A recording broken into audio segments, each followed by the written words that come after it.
just for the civilian to understand as well, that whoever will now be, the aide-de-camp, and as you explained it to me, essentially is the personal assistant of the president. Is it known, is it up to the president-elect to choose? Does it have to be someone from the military or, Navy, whatever you call it? Is that what is followed in protocol? So first things first, an ADC is a military officer. Come what may, it cannot be a civilian officer.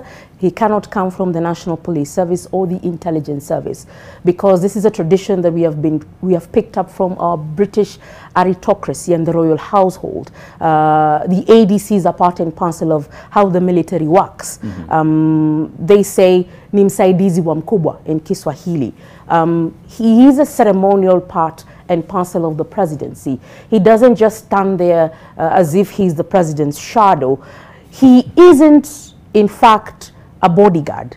There's a difference. Right. He does not carry on his person at any particular time a firearm. You cannot compare him with the presidential guards. His role will be most likely be similar to what we call a presidential aide.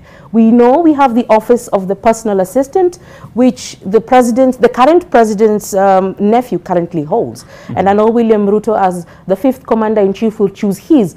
But the ADC is a specific office where he will be in charge of the president's diary in one way or the other. Right. Anytime he needs people to come into his office, he will be the person to usher them into the presidential office.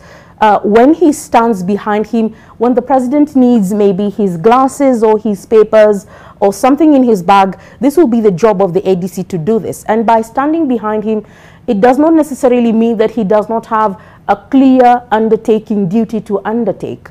And the military chooses some of their best from the either of the 3 services. You remember the Kenya Army is the superior side. And in 2013, I can take you back to the gentleman who switched sides from President Mwai Kibaki all the way to President Uhuru Kenyatta. That gentleman was a Lieutenant Colonel Peter Njeru. He is currently the Army commander as a Lieutenant General. So this is a process where the army chooses, but in Kenyatta one's season, he personally said, I want then Captain Madoka to come and be my ADC, and he stuck with him up until giving him the higher rank of major at that time, and it was a really senior position within the Kenya Army. So William Ruto, as a commander-in-chief, can choose to stay with Lekolol for some time and then decide after a while he can get a different one, or Lekolol's job can simply end